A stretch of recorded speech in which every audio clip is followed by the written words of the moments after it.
నమస్తే, నేను Roja. Welcome to special debate. తెలంగాణలో నీళ్లు నిప్పులు రాజేస్తున్నాయి. అధికార విపక్షాల మధ్య జల జగడం ముదురుతోంది. మరో జల ఉద్యమానికి రెడీ అవుతోంది గులాబీ దళం. కేంద్ర రాష్ట్రాలపై సమర భేరీ మోగించేందుకు సిద్ధమవుతోంది. అయితే కేసీఆర్ వ్యాఖ్యలను తీవ్రంగా ఖండించాయి కాంగ్రెస్, బీజేపీ. ఇంతకీ పాలమూరుపై ఎవరి మాట నిజం? కృష్ణా జలాలపై నిర్లక్ష్యం ఎవరిది? పాలమూరు డిపిఆర్ అసలు కథేంటి? 45 టీఎంసీలకే రేవంత్ ఒప్పుకున్నారా? కేసీఆర్ సభలతో సీన్ మారనుందా? శాసనసభలో నీటి యుద్ధం తప్పదా? దక్షిణ తెలంగాణ కన్నీటి గోడు పాలకులకు పట్టదా? భవిష్యత్తులో జల ఉద్యమం ఖాయమా? ప్రజల హక్కులను కాలరాసిందెవరు? నీళ్లతో నిప్పుల కుంపటి పెట్టిందెవరు? వాటర్ వార్పై ఇవాల్టి స్పెషల్ డిబేట్.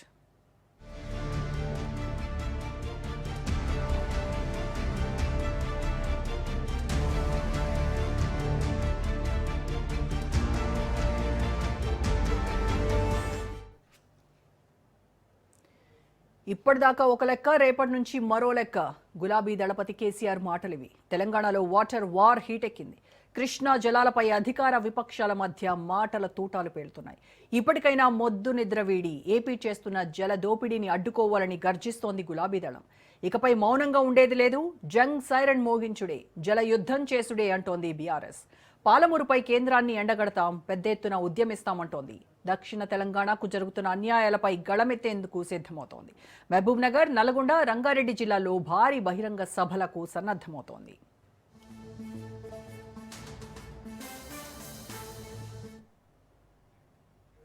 సమైక్య పాలనలో పాలమూరు జిల్లా వివక్షకు గురైంది. తెలంగాణలో కృష్ణానది ప్రవేశించేది, ఎక్కువ దూరం ప్రవహించేది మహబూబ్ నగర్ జిల్లాలోనే. అయినా కాంగ్రెస్, టీడీపీ హయాంలో ఆ జిల్లాకు అన్యాయమే జరిగిందన్నారు కేసీఆర్. పాలమూరు ఎత్తిపోతలు కొత్తది కాదు, గతంలోనే 174 టీఎంసీలకు రూపకల్పన చేశారని గుర్తు చేశారు. కాంగ్రెస్ ప్రభుత్వం వచ్చి 2 ఏళ్లైంది, కానీ కృష్ణా జలాల ప్రాజెక్టులపై పట్టించుకున్న పాపాన పోలేదన్నారు కేసీఆర్.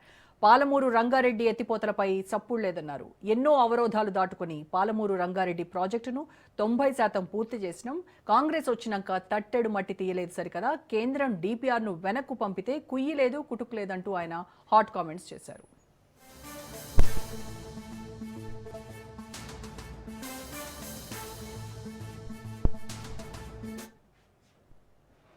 మరోవైపు గులాబీ దళపతి వ్యాఖ్యలపై Telangana irrigation minister Uttam counter ఇచ్చారు. నీటిపారుదల రంగాన్ని కేసీఆర్ నాశనం చేశారన్నారు. 1,00,000 కోట్ల అప్పు తెచ్చి ప్రజలపై భారం మోపారన్నారు. మేడిగడ్డ బ్యారేజ్ కుంగుబాటుకు కేసీఆరే కారణమని ఆరోపించారు ఉత్తమ్. పాలమూరు రంగారెడ్డికి 27,000 కోట్లు ఖర్చు చేసి 1 ఎకరాకు నీళ్లు ఇవ్వలేదన్నారు. కమిషన్ల కోసమే ప్రాజెక్టుల రీడిజైన్ చేసి ప్రజల భవిష్యత్తును తాకట్టు పెట్టారని మండిపడ్డారు ఉత్తమ్. వచ్చే 3 నెలల్లో పూర్తి చేస్తామన్నారు. ఉమ్మడి రాష్ట్రంలోనే పాలమూరు ప్రాజెక్టుకు కాంగ్రెస్ ప్రభుత్వం 90 టీఎంసీలకు జీవో ఇచ్చింది. 2022 ఆగస్టు 18న కేసీఆర్ జారీ చేసిన జీవో ఆధారంగానే కేంద్రానికి లేఖలు రాశారు. మొదటి దశలో మైనర్ ఇరిగేషన్లో పొదుపు కింద 45 టీఎంసీలకు, గోదావరి జలాల మళ్లింపు కింద మరో 45 టీఎంసీలకు అనుమతి ఇవ్వాలని కోరామన్నారు ఉత్తమ్. కేసీఆర్ అధికారంలో ఉన్నప్పుడే 2023 ఏప్రిల్ 12న డిపిఆర్ వెనక్కు పంపిందన్నారు.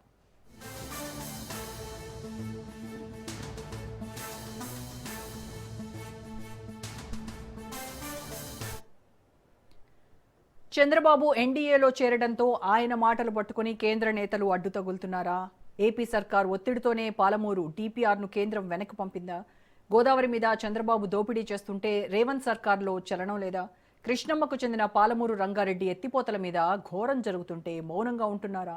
ఇలా అనేక సందేహాలు వ్యక్తమవుతున్నాయి. దీంతో రాబోయే రోజుల్లో పార్టీలకు అతీతంగా మరో జల ఉద్యమం తప్పదంటున్నారు తెలంగాణ వాదులు.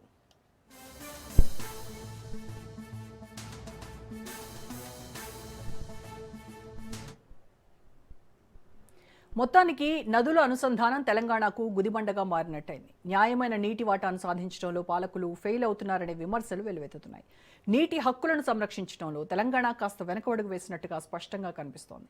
నాడు కేసీఆర్, నేడు రేవంత్. కృష్ణమ్మ తరలిపోతుంటే దక్షిణ తెలంగాణ ఎడారిగా మారిపోవడం ఖాయమనే అనుమానాలు వ్యక్తమవుతున్నాయి. రైట్, ఇది వాటర్ వార్ పైన ఇవాళ డిబేట్లో ఇక డిబేట్లకు వెళ్దాం. డిబేట్లో పార్టిసిపేట్ చేస్తున్నారు బీఆర్ఎస్ నాయకులు బొల్ల మల్లయ్య యాదవ్ గారు, కాంగ్రెస్ నాయకులు మానవతారాయ్ గారు అండ్ బీజేపీ నాయకులు వెంకటరెడ్డి గారు మనతో జాయిన్ అవుతున్నారు. నమస్కారం అండి ముగ్గురికి. నమస్తే. రైట్, మానవతారాయ్ గారు, సార్ వచ్చారు, ఏంటి ఇన్ని రోజులు ఎక్కడున్నారు, ఎక్కడ ఫామ్ హౌస్లో పడుకున్నారా, అది ఇది అని కామెంట్ చేసిన వాళ్ళందరికీ ఆయన వస్తూనే ఒక పెద్ద సవాల్ కూడా విసిరారు. ఒక ఉద్యమంతో ఖచ్చితంగా వస్తానని మరో ఉద్యమానికి ఆయన తెరతీశారు. సో జల ఉద్యమం స్టార్ట్ అవ్వబోతోంది.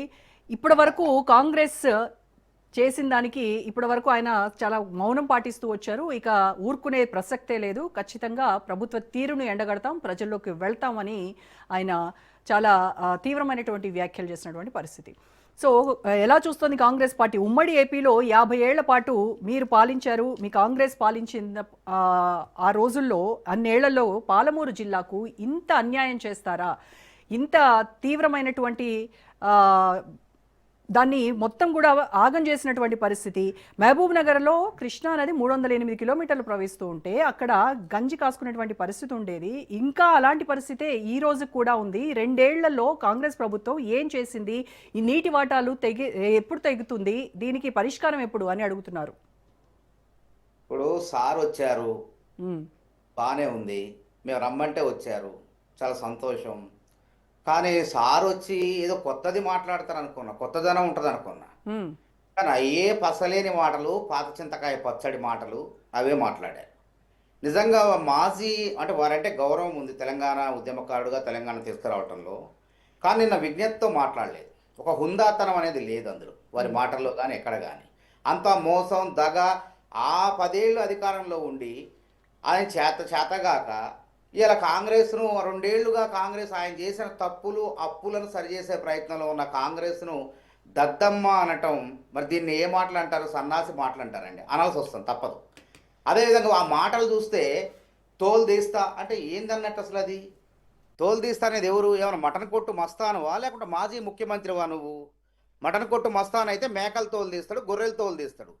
అంటే మరి ఇన్ని రోజులు ఫామ్ హౌస్లో పడుకొని కలుగులో దాక్కున్న ఇలక లెక్క బయటకు వచ్చి అంటే ప్రజల్లో విశ్వసనీయత కోల్పోయారు. ఇంకా పూర్తిగా బయటికి రాకపోతే పూర్తిగా విశ్వాసం కోల్పోతామనే భయంతో ఆందోళనతో బయటకు వచ్చారు, బాగానే ఉంది. కానీ నిజంగా రగులుతున్నటువంటి బీసీల 42% రిజర్వేషన్ల గురించి మాట్లాడతాడు. నిజంగా నరేంద్ర మోడీ గుండెల్లో నిద్రపోతారని మేము అనుకున్నాం, మంచి పరిణామం మేము అనుకున్నాం. కానీ చూస్తే వామ్మో ఏనుగు బయటకు వచ్చింది, ఎంత పెద్దగా ఉంటుంది అని చూస్తే తుస్తుమన్నట్టుంది కథ మొత్తం కూడా. కాబట్టి నేనేమంటున్నా, ఈయన ఒక అపరిచితుడు లెక్క మారిపోయిండు. కాసేపు రేమో కాసేపు రామం. అంటే 10 ఏళ్ళు అధికారంలో ఉండి ఏం జరిగిందో పాలమూరు రంగారెడ్డిలో ఏం జరిగిందో ఏమన్నా ఒక టీఎంసీ నీళ్ళు ఒక చుక్క నీళ్ళు ఇచ్చినవా? మరి 50 ఏళ్ళు కాంగ్రెస్ అధికారంలో ఉంది. కాంగ్రెస్ జల దోపిడీ జరిగిందని లేకుంటే కొలువులు పోయినాయి అని చెప్పి అధికారంలోకి వచ్చి ముఖ్యమంత్రిగా 10 ఏళ్ళు ఎలగబెట్టి దక్షిణ తెలంగాణను ఎందుకు ఎండబెట్టారు? కేవలం ఉత్తర తెలంగాణలో కూడా సాధించింది ఏముంది? ఆ కాళేశ్వరం ప్రాజెక్టు పేరు మీద మొత్తం ప్రాజెక్టుల రీడిజైన్ పేరు మీద 1,80,000 కోట్లు మొత్తం కూడా నీళ్ళల్లో పోశారు. ప్రజాధనాన్ని లూటీ చేశారు. కమిషన్ల పేరుతో ప్రజాధనం ఖాళీ అయింది. కేసీఆర్ ఖజానా నిండిపోయింది. ఇది ప్రజలందరికీ అర్థమైంది కదా. చెప్పింది ఎన్నిసార్లు చెప్తారు? అయిపోయింది. మీకు అవకాశం ఇస్తే మీరు ఏం చేయలేకపోయారు. కనీసం పాలమూరు రంగారెడ్డిలో కాలువలు కూడా తవ్వకుండా, నీళ్ళు ఇవ్వకుండా 27,000 కోట్లు ఖర్చు పెడితే రేవంత్ రెడ్డి వచ్చి ఏం చేసిందంటే 7,000 కోట్లు ఖర్చు పెట్టిండు. అయినా మీరు డిపిఆర్లో అన్ని అనుమతులు రాకుండా విచిత్రం ఏంటంటే డిపిఆర్ సమర్పించారు. 2022 సెప్టెంబర్లో డిపిఆర్ కేంద్ర జల సంఘానికి సిడబ్ల్యూసికి సమర్పిస్తే అప్పుడు ముఖ్యమంత్రి ఎవరు? ఆంధ్రాలో జగన్మోహన్ రెడ్డి. ఏమైనా పొంతనుందా? అబద్ధాలు ఆడటం కూడా రావటం లేదు. అడ్డుకొని చంద్రబాబు నాయుడు ఏ విధంగా అడ్డుకుంటాడు? చంద్రబాబు నాయుడు అప్పుడు జగన్మోహన్ రెడ్డి పెట్టిన అక్రమ కేసులకు దాని గురించి తప్పించుకోవడానికి ఆయన నానా పాటలు ఆయన పడుతుంది అక్కడ. అంటే అబద్ధాలు ఆడటం కూడా రావటం లేదు. అంత అపరిచితులు లెక్క వ్యవహరించిండు మాజీ ముఖ్యమంత్రి. అసలు ఈ పాపానికి కారణం ఎవరు? కేసీఆరే.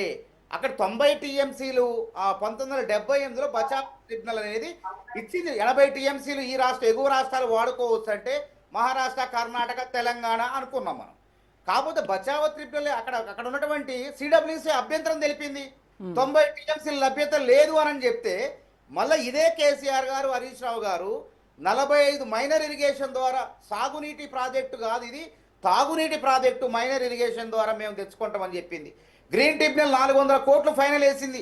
అనుమతులు లేకుండా ఎట్లా నువ్వు స్టార్ట్ చేస్తావని. ఆ ఈఎన్సీ పైన కూడా కేసు నమోదు చేసింది, క్రిమినల్ కేసు నమోదు చేయాలని చెప్పింది.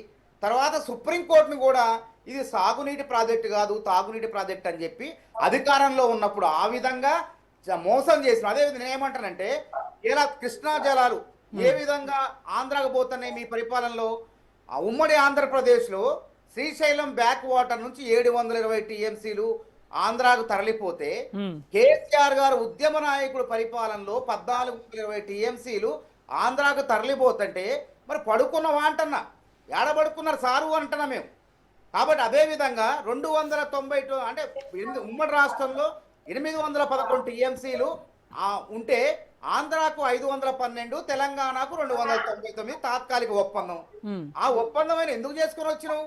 అంటే తెలంగాణ ప్రజల యొక్క ఆత్మగౌరవాన్ని దెబ్బతీసే విధంగా మీరు చేస్తారా? అంటే తెలంగాణకు ద్రోహం చేస్తారా 299కి అంగీకరించి?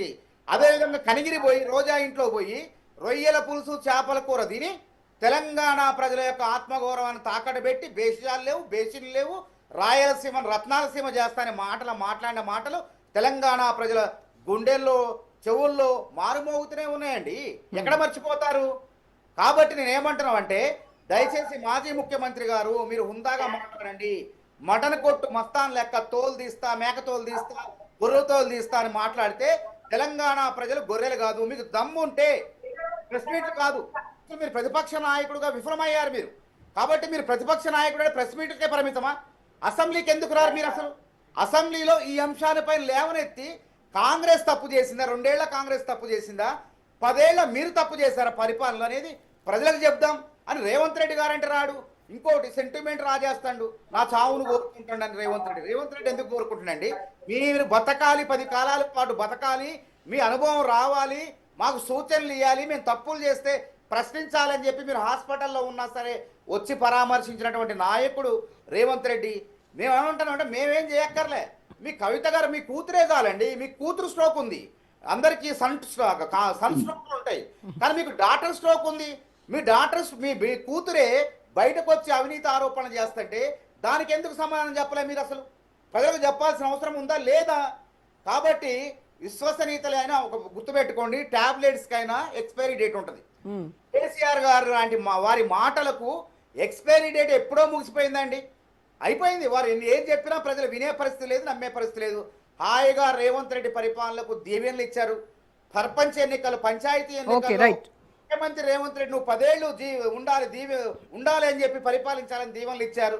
జూబ్లీ గుర్తు మీద ఒక మాట రోజా గారు, గుర్తు మీద ఎన్నికలు జరగలేదు, నిజంగా పంచాయతీ ఎన్నికల్లో పాతాళానికి పడిపోయారు. మరి జూబ్లీస్ ఎన్నికల్లో గుర్తు మీద జరిగినాయి కదా, కంటోన్మెంట్ ఎన్నిక కూడా గుర్తు మీద జరిగింది కదా, మరి ఎందుకు మీరు గెలవలేకపోయారు? కాబట్టి ఇవన్నీ ఏంటంటే, ఇక్కడ పంచాయతీ ఎన్నికల్లో ఓడిపోయి సార్ వచ్చి ఇంకేముందమ్మా అంటే అనుకుంటాం, ఏనుగు వస్తుంది ఎంత పెద్దగా ఉంటుందో ఆ శబ్దం అనుకుంటాం, తుస్తుమంటది. అట్లే ఉంది సార్ మాట. నిన్న మొత్తం ఏమీ లేదండి, పాత సీసాలో కొత్త సారా పోసి తిప్పినట్టు ఉంది, కానీ ఏం లేదు అక్కడ. 1960 అసలు తెలంగాణ వచ్చి 12 ఏళ్ళు అవుతుంది. మళ్ళా ఉద్యమం అంటే ప్రజలు సిద్ధంగా ఉన్నారు అనుకున్నారా? చక్కగా రేషన్ బియ్యం వస్తుంది, శ్రీమంతుడు సామాన్యుడు సన్న బియ్యం తింటున్నారు, అందరూ ఒకటే అయిపోయారు. ఇందిరమ్మ ఇల్లు వస్తున్నాయి, గూడు ఇస్తాను ఇందిరమ్మ రూపంలో గూడు కట్టిను, సన్న బియ్యం రూపంలో 3,10,00,000 మంది కూడు పెడుతున్నాం మేము. ఇక మీ గురించి ఏడా చేస్తారు? ప్రజలు ఎంత చక్కగా వాళ్ళ కార్యక్రమాల్లో వాళ్ళు ఉన్నారు, ఇల్లు కట్టుకునే కార్యక్రమాలు, రేషన్ కార్డు, తర్వాత గృహజ్యోతి పథకం కింద. మీరు ఎన్నికల ముందు మీ మేనిఫెస్టోలో ఏవైతే చెప్పారో అవి కూడా ఇప్పుడే చెప్తున్నారు, ఇప్పుడు మళ్ళీ అవే చెప్తున్నారు, కానీ అవి ఎంతవరకు అమలు ఎంతవరకు ఎంతమంది? నేను చెప్తాను, లెక్కలు చెప్తాను. మేము 6 గ్యారంటీలో 2 అమలు చేయలేదు. 8 కోట్ల మంది 8,000 కోట్ల రూపాయలని మహిళలకు ఇచ్చిన బస్సుల్లో ప్రయాణం చేసినందుకు. అదే విధంగా గృహజ్యోతి పథకం కింద 250 లక్షల మందికి ఇచ్చినాం. అదే విధంగా మన 45 సబ్సిడీ సిలిండర్ 45 లక్షల మందికి వస్తుంది. రైతన్నలకు అన్నదాతలకే 2 ఏళ్లలో 1,06,000 కోట్ల మేము ఖర్చు పెట్టినాం. ఇంత చేసిన తర్వాత రైతులు ఎందుకు మీకు పంచాయతీ ఎన్నికల్లో ఓటు వేయలేదు చెప్పండి? ఎందుకంటే మీ మీద విశ్వసనీయత లేదు. నేను అదే అంటాను, ఎన్నిక ఏదైనా 3,000 రోజులు అంటే 8 సంవత్సరాలు. ఇంకా ముఖ్యమంత్రి రేవంత్ రెడ్డి ఉంటాడు, కాంగ్రెస్ ప్రభుత్వమే కొనసాగుతుంది. ఆ తర్వాత కూడా ప్రజల దీవెనలు ఉంటాయి.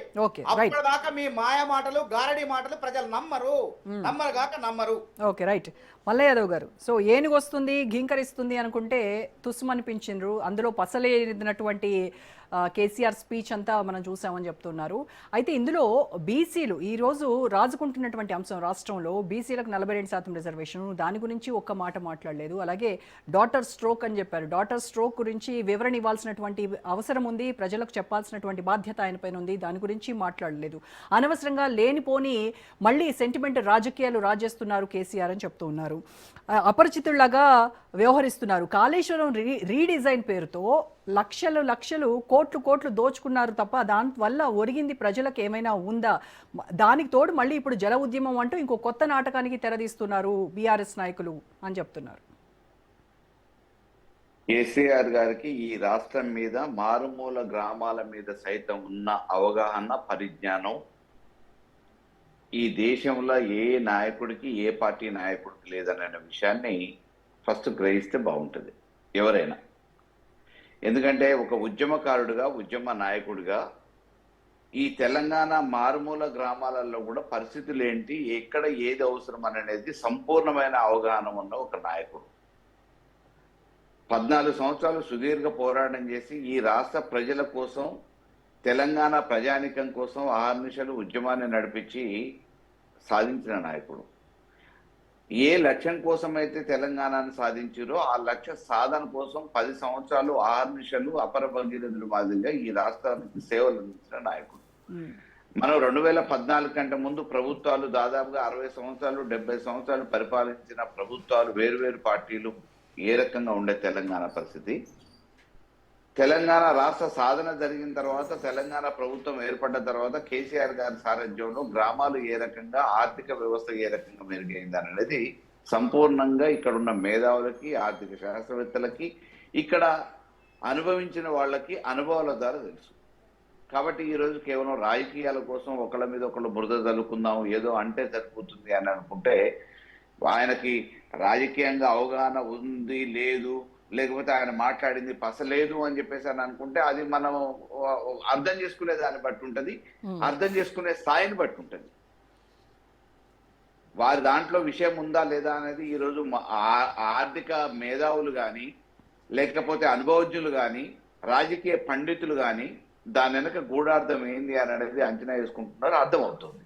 కానీ ఆయన మాట్లాడిన దాంట్లో అసలు పసనే లేదు అని అంటే మరి మనకెంత అనుభవం ఉంది, మనం ఏ రకమైన అవగాహనతో మాట్లాడుతున్నాం అనేది మనం ఒకసారి ఆత్మపరిశీలన చేసుకోవాలి.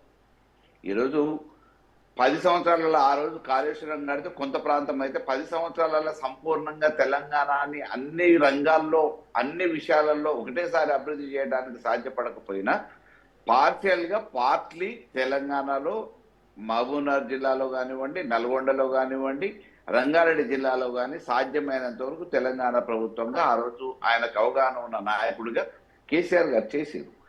ఆ రోజు కేటాయించిన నిధులు కానీ, చేసిన పనులను కానీ కొనసాగించడానికి ఈరోజు ప్రభుత్వం ఖర్చు చేస్తున్న నిధులేంటి, కొనసాగిస్తున్న పనులేంటి. అదే రకంగా నీటి కేటాయింపు విషయాలలో కూడా ఆంధ్రాకి తలొగ్గి ఈరోజు ఒప్పందాలు చేసుకుంటున్నారు, అంగీకార పత్రాలు ఆమోదం వ్యక్తం చేస్తున్నారు తప్ప ఈ తెలంగాణ ప్రజానికం నష్టపోతున్న విషయాన్ని కనీసం అవగాహన లేక అంగీకరించి వచ్చి మాట్లాడుతుంటే దాని గురించి ప్రశ్నించాల్సిన నైతిక బాధ్యత ఈ తెలంగాణ వాదులుగా, తెలంగాణ ఉద్యమకారుడిగా, సాధించిన నాయకుడిగా వారికంటే ఎక్కువ బాధ్యత ఎవరికి ఉంటుంది, హక్కు ఎవరికి ఉంటుంది. ఈరోజు దాన్ని విషయం ఏంటి అనేది అర్థం చేసుకోవాలి. కానీ ఇక ఆయన మాట్లాడిన దాంట్లో పసలేదు, ఇంకోటి లేదు అని అంటే, కానీ నీటి వాటాల్లో, నీటి కేటాయింపుల్లో తెలంగాణకు అన్యాయం చేసిందే కేసీఆర్. ఆనాడు 299 టీఎంసీలకు అంగీకరించి ఎందుకు సంతకం చేసి వచ్చారు? 299 టీఎంసీలకి చేసి వచ్చిండ్రు.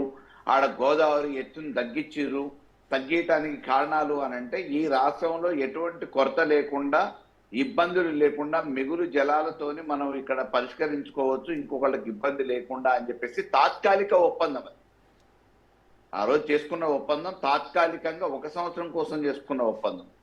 మీకు ఇంత అవకాశం ఉంటే అంతకు అదనంగా తీసుకురండి. ఈరోజు ఏం జరుగుతుంది, ఒకవైపు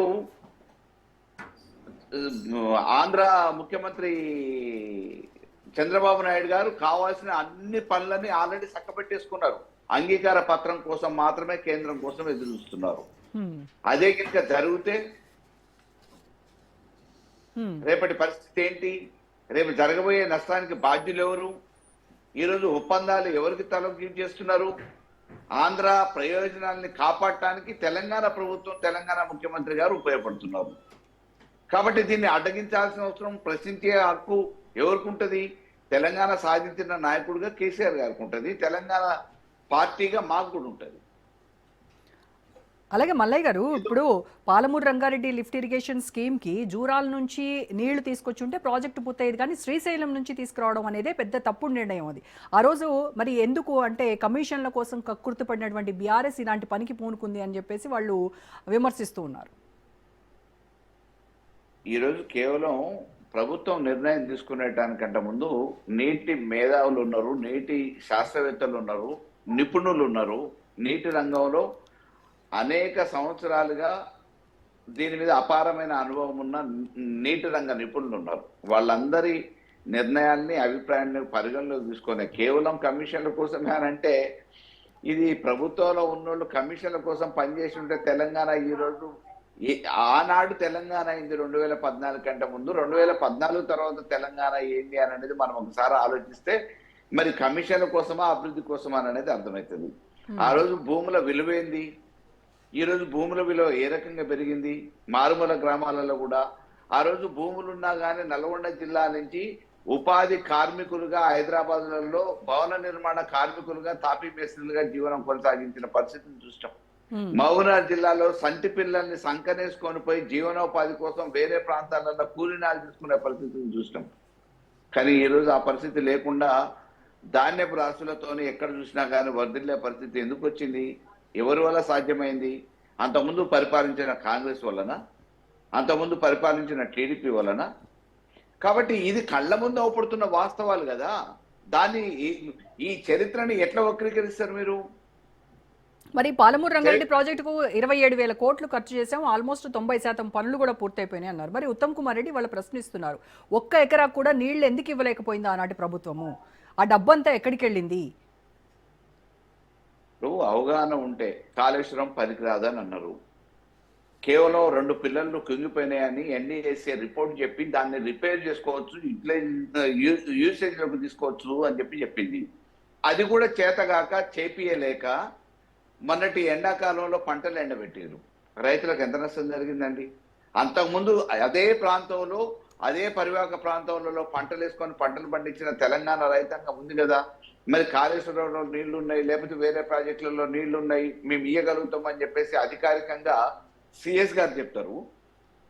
ప్రాజెక్టులలో నీళ్లు ఉన్నాయి అన్నప్పుడు మరి నీళ్ళెందుకు ఇయ్యలేకపోయారు? కాళేశ్వరమే యూజ్ చేసుకోకపోతే చివరికి పంపులు ఎట్లా ఆన్ చేయగలిగారు? మొన్న డిమాండ్ చేసిన తర్వాత రైతులు పోయి మేము పంపులు ఆన్ చేస్తామన్న తర్వాత నీళ్ళు యాడ్ నుంచి వచ్చినాయి. అంతకుముందు ఎందుకు పడవ పెట్టేసి మామూలుగా నీళ్లు ఇవ్వకపోతే రైతులు నష్టపోయే పరిస్థితి వచ్చింది? కాబట్టి అవగాహనతో మాట్లాడితే బాగుంటుంది.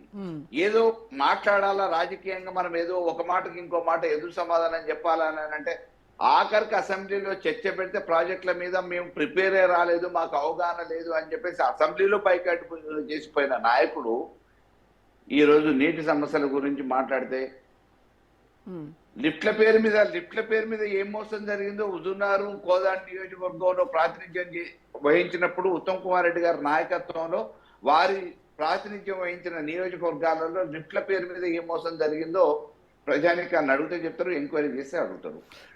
ఇవాళ బీఆర్ఎస్ మల్లన్న సాగర్ ప్రాజెక్టు గురించి కాంగ్రెస్ ప్రభుత్వం ఎందుకు మౌనంగా ఉంటుంది, ఎందుకు పోరాడట్లేదు అని మీరు ప్రశ్నిస్తూ ఉన్నారు కదా. మరి మీ హయాంలో ఏపీ అటు పోతిరెడ్డిపాడు కావచ్చు, ముచ్చుమర్రి ప్రాజెక్టులు కట్టుకుంటుంటే మరి అప్పుడు మీరు ఎందుకు చూస్తూ ఊరుకున్నారు? మేము ఆ రోజు మౌనమే వహించలేదండి. మేము ఎట్టి పరిస్థితులలో అంగీకారాన్ని వ్యక్తం చేయలేదు, ఆమోదాన్ని వ్యక్తం చేయలేదు. ఆ రోజు మిగులు జలాలు ఏమైనా ఉంటే, సముద్రంలో కలిసే నీళ్లుంటే తప్పకుండా మన పక్క రాష్ట్రమైన తెలుగు ప్రజలు బాగుండాలనే ఆలోచనతోనే జగన్ ప్రభుత్వాన్ని కూడా సహకరించి తీసుకుపోతున్నప్పుడు మనకేం అభ్యంతరం, మనకు నష్టం కాకుండా పక్క రాష్ట్రానికి మేలు జరుగుతున్నప్పుడు మనం ఎందుకు అభ్యంతరం చేయాలని చెప్పేసి అభ్యంతరం వ్యక్తం చేయలేదు. కానీ ఈరోజు పేపర్ పరంగా ఆన్ పేపర్ అంగీకారంతో తెలంగాణకి నష్టం జరుగుతూ ఆంధ్రాకు మేలు చేసే విధంగా ఈరోజు ప్రభుత్వమే ఒప్పందాలు చేసుకుంటుంది. ఇది అన్యాయం కాదా? రేపటి భవిష్యత్ తరాలకు ఇబ్బంది కాదా? ఇవాళ ఆధారపడ్డ రైతాంగం నడి రోడ్డు మీద రోడ్డు పాలు కాదా? దీన్ని ఆలోచించాల్సిన బాధ్యత ఒక ప్రతిపక్ష నాయకుడిగా, ఉద్యమకారుడిగా, రాష్ట్రాన్ని సాధించిన నాయకుడిగా కేసీఆర్ గారికి మాట్లాడటం భావ్యము అనిపించట్లేదా వీళ్ళకి? Right sir. నీటి రంగం మీద, ఈ తెలంగాణ మీద వారికి ఉన్న పరిజ్ఞానాన్ని మీరు ప్రశ్నిస్తుంటే, అవగాహన లేదని మాట్లాడుతుంటే ఇంకా మనం ఎక్కడ ఉన్నాం? ఏంది? రాజకీయాల కోసం మాట్లాడదామా? కనీసం వారి అనుభవం ఏంది? తెలంగాణను సాధించినప్పుడు ఇవాళ ఈ రాష్ట్రం ప్రత్యేకంగా ఏర్పడ్డది అని అంటే ఎన్ని ఉద్యమాలు జరిగినా సాధ్యపడది. 14 సంవత్సరాలు శాంతియుత మార్గంలో ఉద్యమం చేసి సాధించిన నాయకుడికి అవగాహన లేకుండా చేసిండా? రైట్. మనం మాట్లాడేది కూడా కొద్దిగా ఆలోచించాలి. రైట్, మళ్ళీ ఏదో మళ్ళీ మాట్లాడదాం.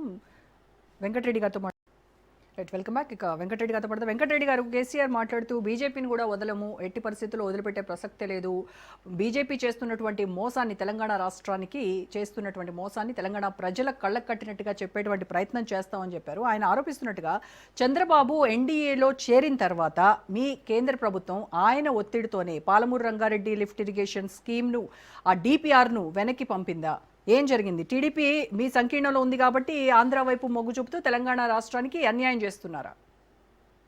ఇప్పుడు రోజా గారు కాంగ్రెస్ బీఆర్ఎస్ మిత్రులు మాట్లాడిన తర్వాత నాకేమనిపిస్తుందంటే, 10 ఏళ్ళు పాలించినటువంటి బీఆర్ఎస్ టీఆర్ఎస్ పార్టీ కేసీఆర్ గారు, 2 సంవత్సరాల నుంచి పాలిస్తున్నటువంటి కాంగ్రెస్ ఏమి చేయలేనటువంటి అనేక సంవత్సరాలుగా తెలంగాణకు 50-60 సంవత్సరాలుగా తెలంగాణ ఏర్పడ్డ తర్వాత ఆంధ్రతో కలిపిన తర్వాత ఏర్పడుతున్నటువంటి ప్రధానమైనటువంటి సమస్య ఏదైతుందో, నీటి జల వివాదం ఏదైతే ఉందో, అన్యాయం ఏదైతుందో దాని గురించి పరిష్కరించేటువంటి పద్ధతి లోపల 2 ప్రభుత్వాలు ఘోరంగా విఫలమైనటువంటి సందర్భం మనకు కనపడుతున్నటువంటిది. అధికారం ఇచ్చారు, మీకు 10 ఏళ్ళు అధికారం ఇచ్చినారు. ఉద్యమకారుడు కాదని వర్ణం లేదు. ఉద్యమకారుడు చేయనటువంటి ద్రోహం ఇవాళ తెలంగాణకి ఎవరైనా చేసినట్టే కేసీఆర్ గారు చేసినారు. నేను అడుగుతున్న సూటి ప్రశ్న ఏంటంటే, 511కు ఆంధ్రకి 299 ఎట్లా సంతకం పెడతారు? అది తాత్కాలికమైనటువంటి మీ అవసరాలు ఏంది? మీ దేనికోసం చేశారు? దేనికోసం జగన్ 2 సార్లు 3 సార్లు ప్రోటోకాల్లో పిలిచి గేటు బయటకు వచ్చి ఇంటి ఏది ఇప్పుడు ఉన్నటువంటి భవనం ఏదైతే ప్రజాభవనమా ఏదో ఉంది కదా, ఆ దాంట్లో పిలిచి చేసి మరి ఆనాటి పరిస్థితులకు అనుగుణంగా చేసుకున్న తాత్కాలిక ఒప్పందం కదా అది. తాత్కాలిక ఒప్పందం మొదలే వివాదంలో తాత్కాలిక ఒప్పందం అనేటువంటిది ఏదైతే ఏడవో అది సరెండర్ కావడం, ఆ తర్వాత ఇబ్బందులు వస్తాయి. ఆ రకంగా కొట్లాడలేదు ఆయన. నేను చాలా సందర్భాల్లో మానవతరాయ్ గారు చెప్పినారని చెప్పడం లేదు. తిరుపతి గురించి వస్తూ రోజాగారింటికి వెళ్ళి బేసిసాలు లేవు అంటే అంత సిగ్గుపోయిందండి. మాలాంటి ఉద్యమకారులం అండి, మేము పనిచేసినాం, ఆయనతో పనిచేసినాం. 50 ఏళ్ళుగా మేము తెలంగాణ 69 నుంచి ఉద్యమంలో ఉన్నాను. నేను వ్యక్తిగతంగా చెప్తున్నాను. అదే అనండి అవసరం. రోజా స్టేటస్ ఏంది? రోజా గారి స్టేటస్ ఏంది? మీ స్టేటస్ ఏంది? ఆమె ఇంట్లో భోజనం చేసిన తర్వాత బయటకు వచ్చి ఇదా మాట్లాడితే నాలాంటి ఉద్యమకారుడికి ఇట్లా మండుతుంది. ఆమె ఏ పార్టీలో ఉంది, ఇప్పుడు అప్పుడే పార్టీలో ఉంది, చర్చ పక్కకు పెట్టండి. దేనికోసం 60,000 టీఎంసీల నీళ్ళు, 60 లక్షల టీఎంసీల నీళ్ళు సరిగ్గా జ్ఞాపకం లేదు. దేశం మొత్తం మీద నా దగ్గర ప్రణాళిక ఉంది. దేశం మొత్తాన్ని నేను ఉద్ధరిస్తా. బీజేపీ ప్రభుత్వానికి చేతనైతే లేదు, కేంద్ర ప్రభుత్వాలు చేయలేవవి. దేనికోసం? ఇక్కడి నుంచి అక్కడి నుంచి అన్ని నదులని, జీవ నదులని, కృష్ణ, గోదావరి, తుంగభద్ర అన్నిటిని కలిపి చేసేటువంటి గొప్ప ప్రణాళిక నాకుందని అనేక సందర్భాల్లో ఆయన మాట్లాడితే నాకు వస్తుంది. దేనికోసం? కేవలం ఆయన ఎప్పుడు కూడా గుర్తుపెట్టుకోండి, టీఆర్ఎస్ పార్టీ కేసీఆర్ గారు ఏ ప్రాజెక్ట్ అయినా డిజైన్ చేస్తుంటే దాంట్లో కమిషన్ల కోసమే. ఇవాళ రేవంత్ రెడ్డి గారు వేసిన కమిషన్లు ఏమైనవి? కాళేశ్వరం మీద ఏం జరుగుతుందో చెప్పాలా, రేవంత్ రెడ్డి గారు కూడా చెప్పాలా. సెంట్రల్ గవర్నమెంట్కి పంపించాము, సిబిఐకి అన్నారు. మొత్తం 2 సంవత్సరాలు దాన్ని అక్కడ వేసి కాంప్రమైజ్ అయిపోయిన తర్వాత పంపించింది. అది హైకోర్టులో పెండింగ్లో ఉంది. కేసులు అవినీతికి సంబంధించినటువంటి కేసు పెట్టకూడదని హైకోర్టు ఆర్డర్ ఉంది. మీరు హైకోర్టు టెక్నికల్ పాయింట్ మీదనే దాని మీద తీసుకురావడం జరిగింది. కార్ల కొనుగోలు, ఈ కారుకు సంబంధించిన కేసులు ఉన్నాయి. విద్యుత్ శక్తి కొనుగోలు మీద కేసులు ఉన్నాయి. గొర్రెల పంపకం మీద కేసులు ఉన్నాయి. ఎన్ని కేసులు ఉన్నాయండి? ఒక్క కేసులో అయినా రేవంత్ రెడ్డి గారు యాక్షన్ తీసుకోలేదు. కారణం ఏంటంటే బీఆర్ఎస్ కాంగ్రెస్ 2 కూడా ఒకటి కావాలని బీజేపీ ముందుకు రాకుండా చేసేటువంటి ఒక కుట్ర ఫలితమే ఇవాళ వీళ్ళిద్దరు మాట్లాడుతున్నారు బయటకు వచ్చి. 2 సంవత్సరాల నుంచి అసెంబ్లీలో మాట్లాడలే. ఆయనేమో రా అంటున్నాడు. ఇప్పుడు మరి అందుకనే డేట్ ఇచ్చినాడేమో జనవరి 2 నుంచి అసెంబ్లీకి అని. ఇవాళ ఈరోజు ఒకరోజు తెలంగాణ ఉద్యమ సెంటిమెంట్ను జీవితాంతం ఉపయోగించుకుని ఆ కుటుంబం బాగుపడేది, కల్వకుంట్ల కుటుంబం. దాని లేదు, సందేహం లేదు. ఏమో చేసినాము, త్యాగాలు చేసినామని. ఎవరికంటే మీ ఇంట్లో జాబ్ రాంది ఎవరికి? మీ ఇంట్లో రాజకీయంగా మీరు స్థిరపడే వాళ్ళు. ఇలా వచ్చి బయటకు వచ్చి మాట్లాడుతుంది. అప్పుడేం చేసిందండి? 10-9 సంవత్సరాలు ఆమె యొక్క పాత్ర లేదా ప్రభుత్వంలో? కాబట్టి నేనేమంటున్నా అంటే ఇవాళ జరుగుతున్నటువంటి పరిస్థితిని మనం గమనించినట్టయితే తెలంగాణకు అన్యాయం చేసినటువంటి ఆంధ్ర ప్రభుత్వం గతంలో పాలకులు ఒకరైతే వచ్చిన తర్వాత అన్యాయం చేసింది కేసీఆర్ అనేటువంటి విషయాన్ని మనం దృష్టిలో పెట్టుకోవాల్సింది. అదే బాటలో రేవంత్ రెడ్డి గారు ప్రయాణం చేస్తున్నారు. మాకేం సంబంధం అంటే రెండు రాష్ట్ర ప్రభుత్వాలు మాట్లాడుకోవాలా, మేము సమన్వయం జోక్యం ఏం లేదంటారా? జోక్యం అంటే దేశంలో ఉండేటువంటి అన్ని రాష్ట్రాలు కేంద్రానికి సమానంగా ఉంటాయి.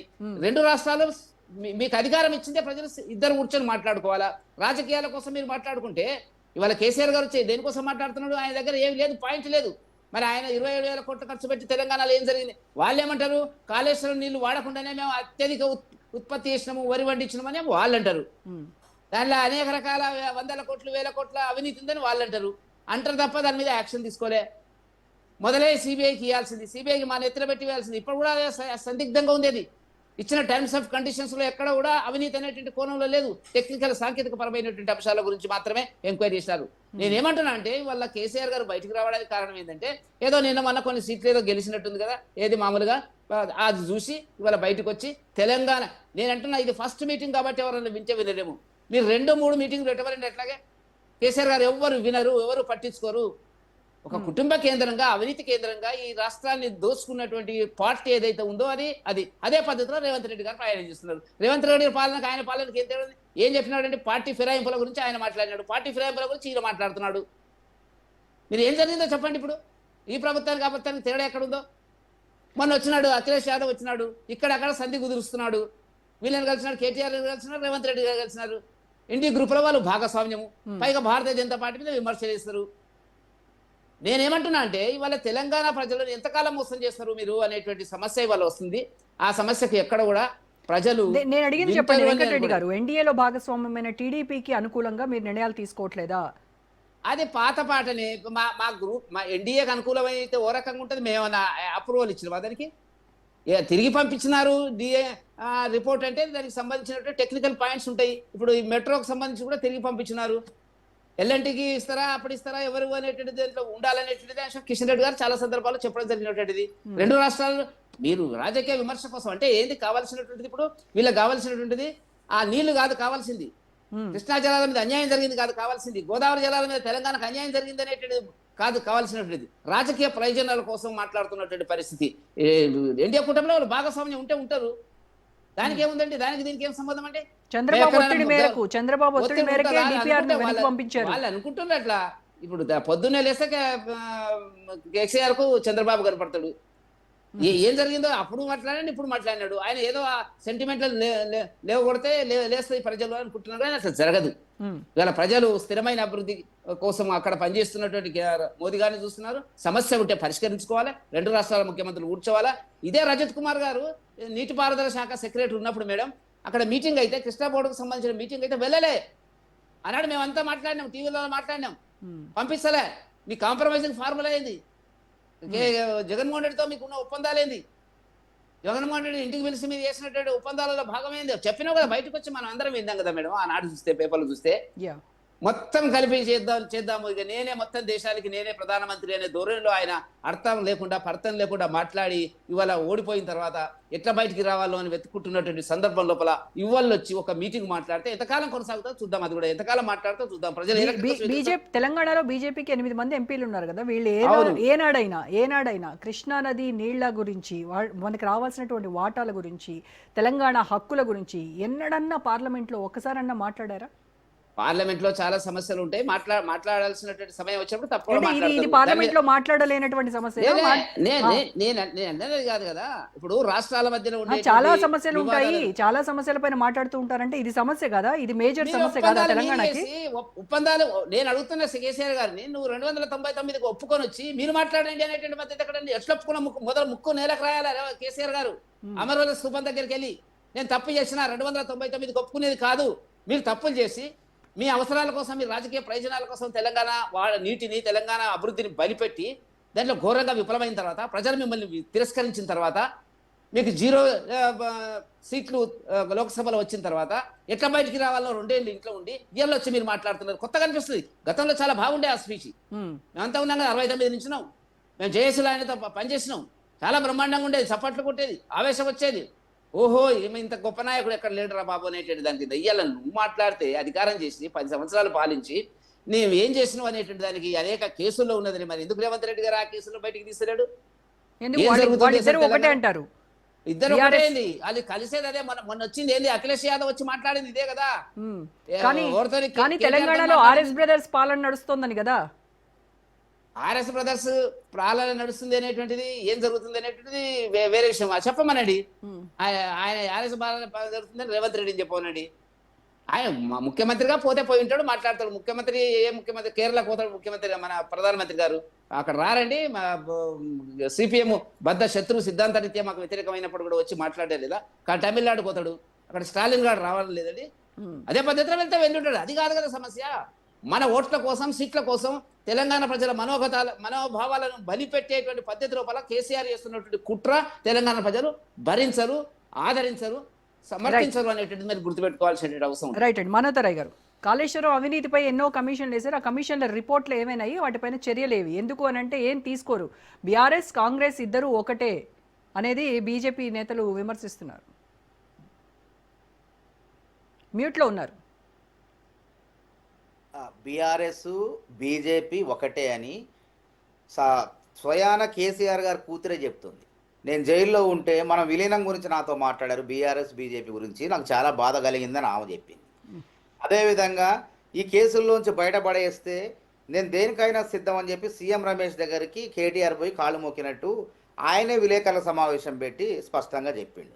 దాన్ని ఒక అడిగేసి రాజాసింగ్ గారు బలపరిచి మా బీజేపీ వాళ్ళు ప్యాకేజీలు కమ్ముడు పోతారు అని చెప్పి ఆయన మాట్లాడిండు. ఇంకో అంశం, నిన్నగాక మొన్న మోడీ గారు, అసలు నాకు తెలిసి మోడీ గారు కేసీఆర్ గారు ఎట్లున్నారు బాగున్నారు అని చెప్పి వాళ్ళ రాజ్యసభ సభ్యులతో అడగంగలోనే ఎమ్మట కేసీఆర్ నిజంగా మోడీ గారే కలుగులో ఉన్న కేసీఆర్ని బయటికి పో, ఆ రేవంత్ రెడ్డిని అడ్డుకోవాలంటే మా వల్ల గాట్ల, మా వల్ల గాటలేదు అని చెప్పి వాళ్ళ ఎంపీలు, బీజేపీ ఎంపీల్ని మా జూబ్లీస్ ఎన్నికల్లో మీకు ఎందుకు రాలేదు, కనీసం 13,000 ఓట్లు వస్తాయా, ఇది తలదించుకునే చర్య అని చెప్పి చివాట్లు పెట్టి ఇది వీళ్ళతో కాదు, బీజేపీ నాయకులతో కాదు, కేసీఆర్తోనే అవుతుందని చెప్పి గత 10 ఏళ్ళు ఏ విధంగా కేసీఆర్ని వాడుకున్నారు, ఆయన మీద చుట్టుకుమన ఏ విధమైన కేసులు పెట్టకుండా ఏ విధంగా కాపాడారో ఆ విధంగా మళ్ళీ కేసీఆర్ని బయటికి తీసుకొచ్చారనేది అందరికి అర్థమైపోయింది. ఇప్పుడు ఇవాళ మొత్తం మీరు ఒకటే, కాంగ్రెస్ బీజేపీ బీఆర్ఎస్ ఒకటి అంటారు, ఎట్లా అంటారు? మీరు చేసినటువంటి విచారణలు ఏమైనాయి, కమిషన్లు ఏమైనాయి, రిపోర్ట్లు ఏమైనాయి, చర్యలేవి? అదే అక్కడికే వస్తాను, అక్కడ చెప్పాలి కదా, వారు అడగారు కదా. ఇప్పుడు సిబిఐకి ఇచ్చి 5 నెలలు 6 నెలలు అయింది, ఎందుకు విచారణ జరపట్ల? హైకోర్టులో కేసు దేని మీద ఉంది? ఈ యొక్క ఘోష్ కమిషన్ దాని ప్రకారం విచారణ జరపొద్దంది. మీరు సిబిఐకి మొత్తం సొంత మెకానిజం ఉంది కదా, సొంత యంత్రాంగం ఉంది, దాని విచారణ జరపాలంటే జరపొచ్చు. అందుకే ఆయన మోడీ గారు ఫోన్ చేసిండు, నువ్వు జాగ్రత్త, నేను చూసుకుంటే నీకు ఏం కాదు కేసు అని చెప్పి నువ్వు బయటికి పోనాడు. కాంగ్రెస్ మీద ఆయన బయటకు వచ్చిండు. ఇంకో విషయం, అప్పుడు ఈ విషయం ఫోన్ ట్యాపింగ్ మన ఇది ఉంది, మన ఫార్ములా 1 రేస్ ఉంది, గవర్నర్ గారు అనుమతి ఇచ్చారు, బాగానే ఉంది. అరవింద్ కుమార్ కూడా ఉన్నారు కదా A2, మరి వాళ్ళు ఎందుకు ఢిల్లీలో కేంద్ర ప్రభుత్వం పరిధిలో ఉన్నటువంటి వాళ్ళు ఎందుకు అనుమతి ఇవ్వట్లేదు? అది ఆయన మీద చర్యలు తీసుకోవాలంటే కేంద్రం సంబంధించిన సంస్థ DGC వాళ్ళు ఇవ్వాలి, అనుమతి ఇవ్వాలి కదా, ఎందుకు ఇవ్వట్లేదు? అంటే కేసీఆర్ను బయటకు తీసుకొచ్చి కాంగ్రెస్ ప్రజల్లోకి వెళ్ళిపోతుంది కాబట్టి ప్రజాబలాన్ని రేవంత్ రెడ్డికి రాకుండా అడ్డుకునే ప్రయత్నాలు చేయాలా, అడ్డు పెట్టాలా, కాబట్టి కేసీఆర్ పైన చర్యలు తీసుకోరు. అరే సోనియా గాంధీ మీద అక్రమ కేసు పెట్టారు, కోర్టు తప్పు సాక్ష్యాలు లేవని చెప్పేసి ఛార్జ్షీట్ని తీసేసింది, మూసివేసిన కేసు తిరగదోడారు. అదేవిధంగా DK శివకుమార్ జైల్లో పెట్టారు, రేవంత్ రెడ్డి మీద CBI ED దాడులు చేశారు. మరి ATM లెక్క మారింది కాళేశ్వరం అని చెప్పి నడ్డా గారు అన్నారు, మోడీ గారు అన్నారు, అమిత్ షా గారు అన్నారు. మరి ఇప్పుడు మీ చేతిలో ఉంది, ఇప్పుడు కేసీఆర్ గారి జుట్టు మీ చేతిలో ఉంది, మీరు చట్ట ప్రకారం శిక్షిస్తారా లేకుంటే కాపాడుతారా అని తెలంగాణ సమాజం చూస్తుంది. మీరు ఇట్లా కాంగ్రెస్ అంటే మీ వైపు 5 వేలు చూపిస్తున్నాయి, అదే తెలంగాణ సమాజం కాంగ్రెస్ వైపు కూడా చూస్తుంది. ఏం చేయబోతుంది ఈ విషయంలో? మా చట్టం పరిధిలో కక్ష పూర్తిగా అన్నారు. కిషన్ రెడ్డి గారు ఏమడే మేము చూసుకుంటాం, మాకు అప్పచెప్పండి, మీ వల్ల కాదన్నాడు. బండి సంజయ్ గారు హోంమంత్రి, ఆయన కేంద్ర సహాయ మంత్రి, ఆయన అన్నాడు మేము చూసుకుంటాం, మీ వల్ల కాదు, మీరు చేయరంటే ఇచ్చినాం. మరి ఇచ్చి 6 నెలలు ఏమైంది? కేసీఆర్ని కాపాడుతున్నారు. అదేవిధంగా ఫార్ములా 1 రేసులో కూడా ఏమవుతుంది? అరవింద్ కుమార్ని అరెస్ట్ చేయాలంటే అనుమతి ఇవ్వట్లేదు, చట్ట ప్రకారం చర్యలు తీసుకోవాలంటే ఇవ్వట్లేదు. కాబట్టి ఇప్పుడు ప్రభాకర్ ఒక పక్క ఫోన్ ట్యాపింగ్ మళ్ళీ ఏమంటున్నారు, కేంద్ర ప్రభుత్వ పరిధిలో ఉందని ఆ మధ్య మాట్లాడుతున్నారు. ఇది మాకు సిబిఐకి అప్పచెప్పని ఇప్పుడు మాట్లాడట్లేదు, ఫోన్ ట్యాపింగ్ కూడా. కాబట్టి తప్పకుండా చట్టం ప్రకారం కాంగ్రెస్ ప్రభుత్వం ఉపేక్షించదు. ప్రజలకు ఇచ్చిన 6 గ్యారెంటీలతో పాటు గత ప్రభుత్వం పాలకులు చేసిన వైఫల్యాలను, తప్పులను కూడా, అవినీతిని కూడా తప్పకుండా శిక్షించే విధంగా విచారణ సంస్థలు చర్యలు తీసుకుంటే తప్పకుండా. ఇప్పుడు బీజేపీ వైపు చూస్తున్నారు ప్రజలు, తెలంగాణ సమాజం. ఎందుకంటే గతంలో తప్పు చేశారు వాళ్ళు. లిక్కర్ స్కామ్ విషయంలో కవితని అరెస్ట్ చేయకపోతే అసెంబ్లీ ఎన్నికల్లో ఏమి జరిగిందో ఆడ ఎంపీనే కొండా విశ్వేశ్వరరెడ్డి గారే ఎంపీ కాకముందు ఘోరంగా విమర్శించిండు. ఇట్లయితే కష్టం, మన పార్టీ భవిష్యత్తులో తెలంగాణలో ఉండదు, ఈ విధంగా కాపాడుకుంటూ పోతేనాడు. రాజగోపాల్ రెడ్డి గారు బీజేపీలో ఉండి ఇట్లా నా వల్ల కాదు, ఇట్లా ఉంటే కనుక ఇది కష్టం, నేను నా సొంత కూటికి పోతానని చెప్పి కాంగ్రెస్లోకి వచ్చిండు ఆయన. కాబట్టి ఎందుకు మీరు లోపాయికారి ఒప్పందాలు మీది, చీకటి ఒప్పందాలు మీది. నేను శాస్త్రీయబద్ధంగా చెప్పిన, నేను ఏదో గాల్లో ఆరోపణ చేయాలి కదా అన్నట్టు చేయలే. మరి దీనికి సమాధానం చెప్పగలుగుతారా వెంకరెడ్డి గారు? అదేవిధంగా అసలు కాళేశ్వరములో చుక్క నీరు రాకున్నా సరే 1,80,00,000 మెట్రిక్ టన్నుల పంట దిగుబడి అయింది గత సంవత్సరం. ఈ సంవత్సరం కూడా ఇప్పటికే దాదాపు 80 లక్షల మెట్రిక్ టన్నుల పై చిలుకు, 1,80,00,000 ఆ రోజు, ఇప్పుడు దాదాపు 80 లక్షల పైగా ఇంకా జరుగుతూనే ఉన్నాయి, కొనుగోలు జరుగుతున్నాయి. కాబట్టి కాళేశ్వరం అది కూలేశ్వరంగా మారిపోయింది, దానివల్ల ప్రయోజనం లేదు. కేసీఆర్ గారు 1,80,000 కోట్లు రీడిజైనింగ్ పేరుతో నీటిలో పోసారు. ప్రజాధనాన్ని తెలంగాణ ఖజానా ఖాళీ చేశారు. ఆయన ఖజానా నింపుకున్నారు. కంట్రోల్ ఆయన చెప్పిందండి 2 లక్షల కోట్ల ఎక్కువ ధరలకు ఇక్కడ పనులు జరిగినాయి. ప్రతి దాంట్లో కేసీఆర్ హయాంలో 2 లక్షల. మనోతరయ్య గారు, ఇప్పుడు కాళేశ్వరము కూలిపోలేదు, అది కుంగిపోయింది. ఒక పిల్లర్లు, ఆ పిల్లర్లని రిపేర్, కూలిపోవడానికి కుంగిపోవడానికి చాలా తేడా ఉంది మానవతరాయ్ గారు. ఇప్పుడు అక్కడికి రాలేదు, పనికి రాలేదు, మనకి అది ఉపయోగం లేదు, అంత నాసిరకంగా నిర్మాణం చేశారు. ఇంజనీర్లు చెప్పిన చోట కాకుండా ఇంకో చోట కట్టారు. అందుకే మేమేమన్నా ఎల్ఎన్టీని ప్రశ్నిస్తున్నాం, ఎల్ఎన్టీ మీరు బాధ్యత తీసుకుంటారా లేదా అని మీపై క్రిమినల్ కేసులు పెడతామంటున్నాం. కాబట్టి ఆ రోజు అధికారంలో ఉన్నప్పుడు అసలు ఆ ప్రాజెక్టు అసలు పూర్తి కాకముందే ప్రారంభించారండి. విచిత్రంగా 3 ఏళ్లలో అసలు పూర్తే కాలేదు. ఆ బ్యారేజ్లు అవన్నీ మొత్తం ప్రారంభించేసి 2018 ముందస్తు ఎన్నికలకు పోయారు. ఓహో కేసీఆర్ అప్ర భగీరథుడు ఇంకేంది గొప్ప అద్భుతమైన ప్రాజెక్టు కట్టిండు అని చెప్పి, ఆయన గొప్ప ఇంజనీర్ అని చెప్పి కీర్తించారు. ఇప్పుడు ఏమైంది మరి? మొత్తం పరుగు పోయిందా లేదా? ప్రపంచవ్యాప్తంగా డాక్యుమెంటరీలు తీశారు, అంతర్జాతీయ ఛానల్లో పెట్టారు. ఈ మొత్తం కూడా బీబీసీ వాటిలో పెట్టి ఓ ఇంకేందన్నారు. ఇప్పుడు వాళ్ళు మొత్తం కూడా డిలీట్ చేశారు అవన్నీ కూడా. ఓ ఇది ఫెయిల్యూర్, ఇది కట్టడం ఫెయిల్యూర్ అని చెప్పి. కాబట్టి ఇవన్నీ కూడా అప్పుడు అధికారంలో ఉన్నప్పుడు ప్రచారాలు చేసుకొని ఇంకా ఆత్మపరిశీలన చేసుకోండి, నిర్మాణాత్మక ప్రతిపక్షంగా వ్యవహరించండి. మేము ఆయన అగౌరవపరచట్లేదు, ఆయన మంచిగా సక్రమంగా ఆరోగ్యంగా ఉండాలని కోరుకుంటున్నాం. అసెంబ్లీకి రండి, ప్రతిపక్ష నాయకుడు ఎందుకు మన హోదా హరీష్ రావు గారికి ఇవ్వండి, కేటీఆర్కి ఇవ్వండి, జగదీష్ రెడ్డికి ఇవ్వండి. మీరు ప్రతిపక్ష నాయకుడు పేరు ఉంటుంది, జీతభత్యాలు తీసుకుంటారు, ప్రజల ధనం మొత్తం తీసుకుంటారు, కానీ అసెంబ్లీకి వచ్చి ప్రజల గురించి మాట్లాడరు. వరదలు వస్తే రాలేదు, బీసీల ఉద్యమం జరుగుతుంటే నోరు మెదపలేదు, ఎన్ని రకాల అసెంబ్లీ మన కంటోన్మెంట్ ఎన్నికల్లో రాలేదు, జూబ్లీహిల్స్ ఎన్నికలు రాలేదు, సర్పంచ్ ఎన్నికలు రాలేదు. నరేంద్ర మోడీ భాయ్ సాబు ఎమ్మటే ఫోన్ చేసి మాట్లాడంగానే బయటకు వచ్చి మళ్ళా అయ్యే పాత చింతకాయ పచ్చడి విమర్శలే మాట్లాడుతాండి. అయిపోయింది, వాటికి ఎక్స్పైరీ డేట్ అయిపోయింది. మా కేసీఆర్ మాటలకు ప్రసంగాలకు ఎక్స్పైరీ డేట్ ముగిసిపోయింది. రైట్ రైట్, అయితే ఎవరు పట్టించుకోరు ఇక. ఓకే, మల్లయ్య యాదవ్ గారు, జనవరి 2 నుంచి జరగబోయేటువంటి అసెంబ్లీలో ఈ నీటి వాటాల గురించి చర్చిద్దాం, 2 రోజుల పాటు డిబేట్ చేద్దాం, సభకు రండి, బహిరంగ సభల్లో మాట్లాడడం కాదు, అసెంబ్లీలో నిండు సభలో మనం దీనిపైన చర్చిద్దామని రేవంత్ సవాల్ చేస్తున్నారు. దీన్ని స్వీకరిస్తారా బీఆర్ఎస్ నాయకులు? తప్పకుండా ఈరోజు చర్చించాల్సిన అవసరం కూడా ఉంది. కేసీఆర్ రావాలని చెప్తున్నారు అసెంబ్లీకి.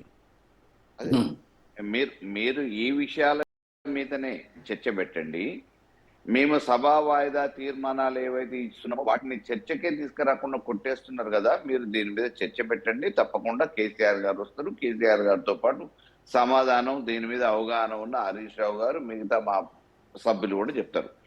కానీ మేమేమంటున్నామంటే, ఇప్పుడు మిత్రుడు మానవతరాయ్ గారు అంటున్నారు ధాన్యపు రాశులతో విరజిల్లింది కాళేశ్వరం నీళ్లు వాడలేదు అని. 2014 నుంచి 23 దాకా బీఆర్ఎస్ ప్రభుత్వం ఉంది.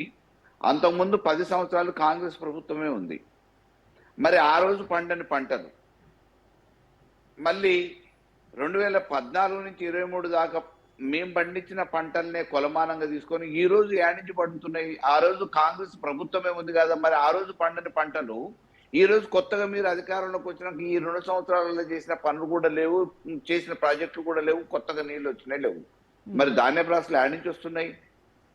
శ్రీరామ్ సాగర్, ఎల్లంపల్లి, అది ఎల్లంపల్లి నుంచి వస్తున్నాయి. ఈ ప్రాజెక్టులు 2014 కంటే ముందు కూడా ఉన్నాయి కదా. కాంగ్రెస్ ప్రభుత్వం ఏర్పడ్డ 2004 నుంచి 2014 దాకా కూడా ఈ ప్రాజెక్టులు ఉన్నాయి. మరి ఈ నుంచి వచ్చిన నీళ్ళకి పంటలు పండలేదు, ధాన్య ప్రాసలు రాలేదు కదా. ధాన్య ప్రాసలు మధ్యలో కాదు, నేను కూడా ఇందాక మధ్యలో మాట్లాడలేకనా? అంటే ముగుస్తుందో సమయం ఒక నిమిషం ఆగండి 2014 దాకా మామూలుగా 2004 నుంచి ప్రభుత్వం ఉన్నా గానీ పండని పంటలు 2014 తర్వాత బీఆర్ఎస్ ప్రభుత్వంలో పండిన పంటలు కొనసాగింపుగా ఈ రోజు పండితే కాళేశ్వరం పని చేయట్లేదు అని అంటున్నారు. మరి దీనికి ప్రజలు రైతులు సమాధానం చెప్తారు డెఫినెట్ గా. ఇంతకుముందు కమిషన్లు వేసిరు, ఏడికి ముందుకు సాగట్లేదని మా ఎంకాన్ అంటున్నాడు. ఓకే, కమిషన్లు ముందుకు సాగుతాయా లేవా, దాంట్లో అసలు పస్తుందా లేదా అనేది ఇవాళ గమనితే తెలుస్తుంది.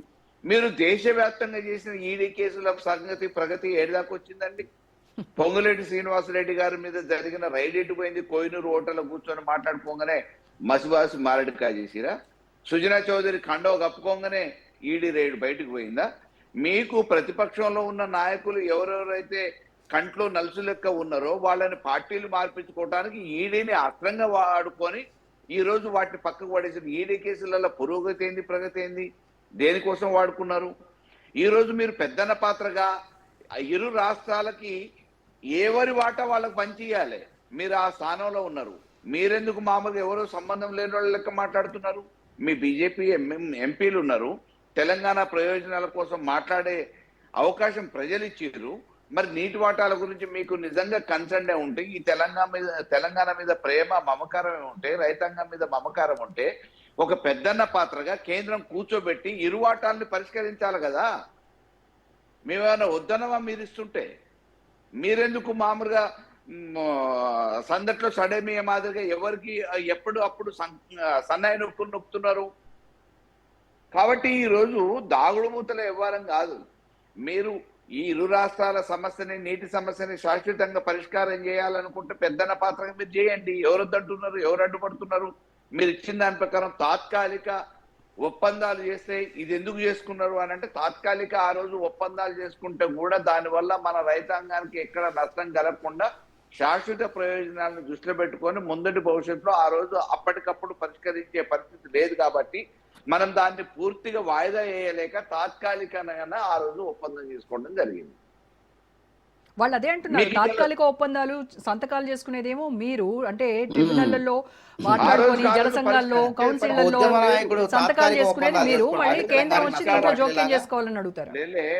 ఆ రోజు శాశ్వతంగా పరిష్కరించే పరిస్థితులలో కృష్ణా రివర్ బోర్డు మీటింగ్ లో పెద్దన్న పాత్ర పోషించాల్సిన మీరు దాన్ని సరిగ్గా నిర్వహించలేదు, కాలయాపన చేసింది. కాబట్టి ఆ సంవత్సరానికి కావాల్సిన వాటాల కోసమైనా కానీ మేము తాత్కాలిక ఒప్పందాలు చేసుకున్నాం. మీరు పరిష్కారం చేయండి. ఇవాళ ఎవరు వద్దంటున్నారు? పనకచెర్లకి మామూలుగా అనుమతులు ఎట్లు ఇస్తున్నారు? అవి ప్రాజెక్టులు కడుతుంటే మీరు ఎందుకు మౌనం వహిస్తున్నారు? నీళ్లు దోడకపోతుంటే ఎందుకు మౌనం వహిస్తున్నారు? ఎందుకు అనుమతులు ఇస్తున్నారు? మీకు బట్టనట్టు ఎందుకుంటున్నారు? మీకు అన్నిటి మీద కంట్రోల్ ఉంది కదా, అన్నిటి మీద మీరు చేసుకోవచ్చు కదా, జోక్యం చేసుకోవచ్చు కదా. మేడం వెంకటరెడ్డి గారు, ఇప్పుడు సరే మల్లన్న యాదవ్ గారు మాట్లాడారు, చాలా విషయాలు మాట్లాడారు. 299కి తెలంగాణ నీటి వాటా మీద సంతకం పెట్టించిన తర్వాత ఆనాటి నుంచి ఓడిపోయే వరకు ఎప్పుడైనా నీటి గురించి కేసీఆర్ గారు మాట్లాడినారా అని సూటిగా అడుగుతున్నాయి ప్రశ్న. ఒప్పుకున్నారు, తాత్కాలికం అనేటువంటి ఒక కలర్ ఇచ్చిందని ఒప్పుకునేటువంటిది జరిగిన అన్యాయం అయితే జరిగింది. ఇవాళ మీరు ఎందుకు మాట్లాడుతున్నారు నీటి గురించి? తెలంగాణ అన్యాయాల గురించి మీరు ఎట్లా మాట్లాడుతున్నారు? ఏం జరిగింది? ఏం చేశారు? మీరేం కాదు, ప్రజలకు మీరు ఒక్కతో తెలంగాణ రాలేదు. మీరు తెలంగాణలో మీ పాత్ర ఏమన్నా ఉంటే ఉండు తెలంగాణలో మీ పాత్ర ఏమన్నా ఉంటే అంతకంటే 1000 రెట్లు అనుభవించింది మీరు, ఆ కుటుంబం అనుభవించింది. అది గుర్తుపెట్టుకోండి. మీరు మూల కూర్చోవడం మంచిది. ఇప్పుడు మీరు ఏదో త్యాగం చేసి ఇప్పటికీ త్యాగం చేస్తున్నారు. ఆయన ఇవాళ వచ్చి 2 ఏళ్ళ తర్వాత వచ్చి అసెంబ్లీకి రాకూడదా, మాట్లాడకూడదా? మాట్లాడమని చూద్దాము, రేపు అసెంబ్లీలో మాట్లాడమను. ఒక వచ్చి ఇలా మాట్లాడితే వింటారు. ఇంకా నేను అంటున్నా కదా, 2-3 మీటింగ్లు వింటారు. అవతల కూడా పట్టించుకోడు. మన కేసీఆర్ గారు తెలంగాణకు అన్యాయం జరిగింది అని మాట్లాడితే కూడా వినడానికి ఉద్యమకారులను ఏం చేసిండు అంటున్నా. ప్రజాస్వామ్యాన్ని కూని చేసి ప్రజా ప్రదర్శనల మీద అన్నిటి మీద అడ్డంకులు పెట్టి అరెస్ట్ చేసినటువంటి పరిస్థితి వల్ల మనం చూసినటువంటి పరిస్థితి. ఆయన చెప్తే ఇవాళ తెలంగాణలో ఏదో ఉద్యమం వస్తుందండి. ఏం ఉద్యమం వస్తుంది? నేనేమంటున్నా, ఆయన బిడ్డను అడగమనండి, బిడ్డ ఏం చెప్తుందో వాటికి సమాధానం ఓకే, చెప్పమనండి. అలాగే అవినీతి పైన కేంద్ర దర్యాప్తు సంస్థలు మరి ఏం చేస్తున్నాయి? మీరు ఇప్పుడు తీసుకున్న అవినీతి చర్యలు మీద ఏంటి అవి మేడం, చెప్పండి. మీకు ఐడియా ఉందా లేదా నాకు తెలియదు కానీ అవినీతి మీద రేవంత్ రెడ్డి గారు వేసిన కమిషన్ కాళేశ్వరం మీద వేసినటువంటి కేసు ఏదైతే ఉందో టర్మ్స్ ఆఫ్ రెఫరెన్స్ లో ఎక్కడ కూడా కింది నుంచి పై వరకు, కాలువల నుంచి పై వరకు, కాళేశ్వరం వరకు వీటి మీద అవినీతికి సంబంధించిన ఎంక్వైరీ ఇవ్వని ఆయన ఈ టర్మ్స్ ఆఫ్ రెఫరెన్స్ 7-8 ఉన్నాయి. మీకు కేవలం మేడిగడ్డ దాని చుట్టూ తిప్పి 10-12 వేల కోట్లకు సంబంధించినటువంటి దాని మీద ఎంక్వైరీ ఇవ్వన్నాడు. మిగతా చాలా కేసులు ఉన్నాయి, చాలా కేసులు. ఇప్పుడు సిట్టు ఏదైతే ఉందో ఏది దీనికి సంబంధించి ఇప్పుడు మామూలు కదా మీ మీడియా లీకేజీకి సంబంధించినటువంటిది ఉంది కదా, ఆ దానికి సంబంధించి ఇప్పుడు సిట్ చేస్తున్నాడు. నేను ఏమంటున్నా అంటే రేవంత్ రెడ్డి గారు ఈ మధ్యన మాట్లాడి మేడం ఒకటే మాట చెప్పి ముగిస్తాను. ఈ మధ్యన మీరు గమనించినారో లేదో నేను జ్ఞాపకం చేస్తాను మీకు. నేను పవర్లో ఉన్నప్పుడైతే, పవర్లో లేనప్పుడైతే ఇట్లా కసిగా ఉన్నది. ఒక్కరొక్కరిని పవర్లోకి వచ్చినాక ఏం చేయాలనో నాకు అట్లా అనుకున్నా. ఇలా అవన్నీ ఒట్టివే, లాభం లేదు, ఏం చేసినా అనేటువంటి పద్ధతులు. అంటే దాని అర్థమైంది మేడం, కాంప్రమైజ్ అయ్యిండు. ఎవరిని కాంప్రమైజ్ అయ్యిండు, దేనికోసం కాంప్రమైజ్ అయ్యిండు, ఎవరు ఢిల్లీలో కాంప్రమైజ్ చేస్తారు అందరికీ తెలిసినటువంటిదే. కాలం అతి త్వరలోనే అన్ని బయటకు వచ్చేటువంటి పరిస్థితి మనకు కనపడుతున్నటువంటిది. అది మనకు ఇప్పుడు వాణిజ్య పంటలు కేసీఆర్ గారి హయాంలో 60 లక్షల మెట్రిక్ టన్నులు పండింది. కాంగ్రెస్ ప్రభుత్వం వచ్చిన తర్వాత సన్నాలకు బోనస్లు ఇవ్వటం, ప్రోత్సహించడం వల్ల పత్తి, మిరప పంటలు పండించే వాళ్ళంతా వరి ధాన్యాన్ని పండించారు. అందుకే 1,80,00,000 మెట్రిక్ టన్నులు దిగుబడి అయింది. అదే విధంగా నేను ఏమంటున్నా, కేసీఆర్ మన సిబిఐకి కాళేశ్వరం అప్పగించను. ఇప్పుడు రేవంత్ రెడ్డి గారు స్వాగతించింది కదా సిబిఐ రావడానికి, విచారణ జరపడానికి. సిబిఐకి 2 ఏళ్ల తర్వాత స్వయం ప్రతిపత్తి ఉన్న సంస్థ సిబిఐ. నడ్డా గారు, మోడీ గారు, కిషన్ రెడ్డి గారు అందరూ ఏటీఎం లెక్క మారిందన్నారు. మరి ఏటీఎం లెక్క ఎట్లా మారిందో విచారణ చేసే అధికారం మీకు ఉన్నది. ఇప్పుడు రాష్ట్రం అనుమతి ఇచ్చింది అంటే మీరు కాపాడుతున్నారు. గుంటి సాగు చెప్పి కాపాడుతున్నారు. గతంలో 10 ఏళ్లు కాపాడారు. మమతా బెనర్జీ మీదకు పోయినంత వేగంగా సిబిఐ కేసీఆర్ గారి మీదకి రాలేదు. డికే శివకుమార్ని జైల్లో పెట్టినంత వేగంగా సిబిఐ కేసీఆర్ గారి మీదకి రాలేదు. చిదంబరాన్ని జైల్లో పెట్టినంత వేగంగా కేసీఆర్ గారి మీద రాలేదు. అది కవిత గారిని కూడా కాపాడే ప్రయత్నంలో ఇది తప్పదు అన్న పరిస్థితుల్లో లిక్కర్ స్కామ్లో ఆమెని అరెస్ట్ చేయడం జరిగింది. కాబట్టి ఇవన్నీ కూడా మీరు ఒకటైపోయి తెలంగాణని ప్రజల్ని పిచ్చోళ్ళు చేయాలంటే తెలంగాణ ప్రజలు ఏమైనా గొర్రెలా? చాలా విజ్ఞానవంతులు, తెలివిగల్లోళ్ళు. అందుకే కాంగ్రెస్ అధికారం అప్పగిచ్చారు. చూస్తారు, వాళ్ళు చూస్తున్నారు.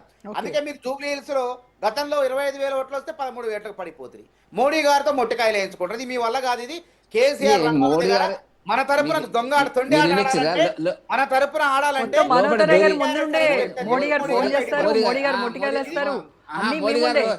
బెంచ్ కింద పోయి కూర్చొని నేను వచ్చిండు ఆయన. అవును, ఇది ఎందుకు విచారణ జరుగుతాయి ఏం జరుగుతాయి తప్పించుకుంటున్నారు. కాబట్టి సరైన విధానం శాఖలు కాదు. మీ దగ్గర ఏం చేస్తారు? మీ దగ్గర ఎన్ని కేసులు కావాలంటే గవర్నర్ పర్మిషన్ ఇవ్వకపోతే బీజేపీ కేరళకు పోతే పునీతులు అయిపోతారు. రైట్ అండి, okay, thank you so much Manavata Roy గారు, బొల్ల మల్ల యాదవ్ గారు, వెంకటరెడ్డి గారు, థ్యాంక్ యూ అండి. ఇది వాళ్ళ special debate. Stay tune to Raj news.